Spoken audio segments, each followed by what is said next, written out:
ಮೆಲ್ಬೋರ್ನ್ನಲ್ಲಿ ಭಾರತ ಮತ್ತು ಆಸ್ಟ್ರೇಲಿಯಾ ತಂಡಗಳ ನಡುವೆ ನಡೆದಂತಹ ಎರಡನೇ ಟಿ20 ಪಂದ್ಯದಲ್ಲಿ ಆಸ್ಟ್ರೇಲಿಯಾ ಭಾರತದ ಎದುರು ಗೆಲುವನ್ನು ಸಾಧಿಸಿದೆ. ಈ ಮೂಲಕ ಟಿ20 ಸರಣಿಯಲ್ಲಿ ಆಸ್ಟ್ರೇಲಿಯಾ ಭಾರತದ ಎದುರು 1-0 ಮುನ್ನಡೆಯನ್ನು ಸಾಧಿಸಿದೆ.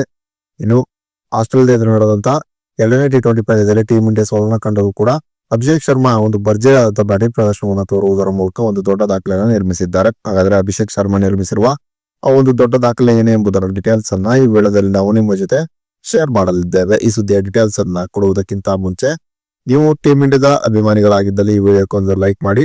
ಹಾಗೆ ಭಾನುವಾರದಂದು ಆಸ್ಟ್ರೇಲಿಯಾ ಎದುರು ನಡೆದಿರುವ ಮೂರನೇ ಟಿ20 ಪಂದ್ಯದಲ್ಲಿ ಟೀಂ ಇಂಡಿಯಾ ಗೆಲುವನ್ನ ಕಾಣುತ್ತದೆ ಅಂತ ನಿಮ್ಗೆ ಅನಿಸುತ್ತದೆಯೋ ಅಥವಾ ಇಲ್ಲವೋ ಎಂಬ ನಿಮ್ಮ ಅನಿಸಿಕೆಯನ್ನ ತಪ್ಪದೇ ಕಮೆಂಟ್ ಬಾಕ್ಸ್ ಅಲ್ಲಿ ತಿಳಿಸಿ. ಕೂಡ ಮೆಲ್ಬೋರ್ನ್ ನಲ್ಲಿ ಭಾರತ ಮತ್ತು ಆಸ್ಟ್ರೇಲಿಯಾ ತಂಡಗಳ ನಡುವೆ ನಡೆದಂತಹ ಎರಡನೇ ಟಿ20 ಪಂದ್ಯದಲ್ಲಿ ಟಾಸ್ ಅನ್ನ ಗೆದ್ದಂತ ಆಸ್ಟ್ರೇಲಿಯಾ ಮೊದಲು ಫೀಲ್ಡಿಂಗ್ ಅನ್ನ ಆಯ್ಕೆ ಮಾಡಿಕೊಂಡಿತು. ಇನ್ನು ಟಾಸ್ ಸೋತು ಮೊದಲು ಬ್ಯಾಟಿಂಗ್ ಗೆದ್ದಂತ ಭಾರತ ಈ ಪಂದ್ಯದಲ್ಲಿ ಕೇವಲ 125 ರನ್ಗಳಿಗೆ ಆಲ್ಔಟ್ ಆಯಿತು.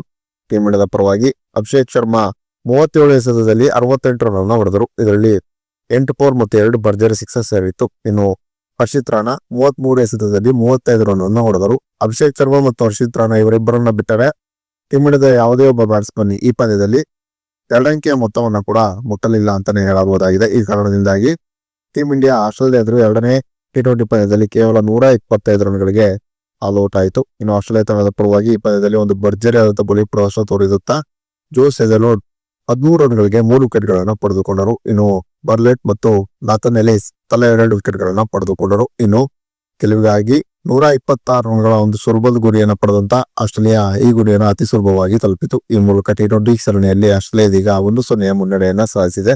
ಇನ್ನು ಆಸ್ಟ್ರೇಲಿಯಾ ಎದುರು ನಡೆದಂತ ಎರಡನೇ ಟಿ20 ಪಂದ್ಯದಲ್ಲಿ ಅರ್ಧಶತಕವನ್ನ ಸಿಡಿಸುವುದರ ಮೂಲಕ ಆಸ್ಟ್ರೇಲಿಯಾ ನೆಲದಲ್ಲಿ ಟಿ20 ಕ್ರಿಕೆಟ್ ನಲ್ಲಿ ಮೊದಲ ಅರ್ಧಶತಕವನ್ನ ಸಿಡಿಸಿದ ಸಾಧನೆಯನ್ನ ಅಭಿಷೇಕ್ ಶರ್ಮಾ ಮಾಡಿದರು. ಇನ್ನು ಅಭಿಷೇಕ್ ಶರ್ಮಾ ಈ ಪಂದ್ಯದಲ್ಲಿ ಕೇವಲ 23 ಎಸೆತದಲ್ಲಿ ಅರ್ಧಶತಕವನ್ನ ದಾಖಲಿಸುವುದರ ಮೂಲಕ ಆಸ್ಟ್ರೇಲಿಯಾದ ವಿರುದ್ಧ ವೇಗವಾಗಿ ಅರ್ಧಶತಕ ಸಿಡಿಸಿದ ಟೀಂ ಇಂಡಿಯಾದ ಮೂರನೇ ಆಟಗಾರನೆಂಬ ಹೆಮ್ಮೆಗೆ ಅಭಿಷೇಕ್ ಶರ್ಮಾ ಪಾತ್ರರಾದರು. ಇನ್ನು ಆಸ್ಟ್ರೇಲಿಯಾದ ಎದುರು ವೇಗವಾಗಿ ಅರ್ಧಶತಕವನ್ನ ಗಳಿಸಿರುವ ಪಟ್ಟಿಯಲ್ಲಿ ಯುವರಾಜ್ ಸಿಂಗ್ ಇದ್ದಾರೆ. ಯುವರಾಜ್ ಸಿಂಗ್ ಕೇವಲ 12 ಎಸೆತದಲ್ಲಿಯೇ ಆಸ್ಟ್ರೇಲಿಯಾ ಎದುರು ಟಿ20ಯಲ್ಲಿ ಅರ್ಧಶತಕವನ್ನ ಸಿಡಿಸಿದ್ದಾರೆ. ಇನ್ನು ಹರ್ಷಿತ್ ರಾಣಾ ಕೂಡ ಈ ಪಂದ್ಯದಲ್ಲಿ 35 ರನ್ಗಳನ್ನು ಹೊಡೆಯುವುದರ ಮೂಲಕ ಟಿ20 ಕ್ರಿಕೆಟ್ ನಲ್ಲಿ ತಮ್ಮ ಸರ್ವಾಧಿಕ ಸ್ಕೋರ್ ಅನ್ನು ದಾಖಲಿಸಿಕೊಂಡರು. ಇನ್ನು ಟೀಂ ಇಂಡಿಯಾ ಎರಡನೇ ಟಿ20 ಪಂದ್ಯದಲ್ಲಿ ಆಸ್ಟ್ರೇಲಿಯಾ ಎದುರು ಸೋಲನ್ನು ಕಂಡರೂ ಕೂಡ ಅಭಿಷೇಕ್ ಶರ್ಮಾ ಮತ್ತು ಹರ್ಷಿತ್ ರಾಣಾ ಆಡಿದಂತ ಒಂದು ಉತ್ತಮ ಬ್ಯಾಟಿಂಗ್ ಪ್ರದರ್ಶನದ ಬಗ್ಗೆ ನಿಮ್ಮ ಅನಿಸಿಕೆ ಅಭಿಪ್ರಾಯವನ್ನ ತಪ್ಪದೇ ಕಮೆಂಟ್ ಬಾಕ್ಸ್ ಅಲ್ಲಿ ತಿಳಿಸಿ.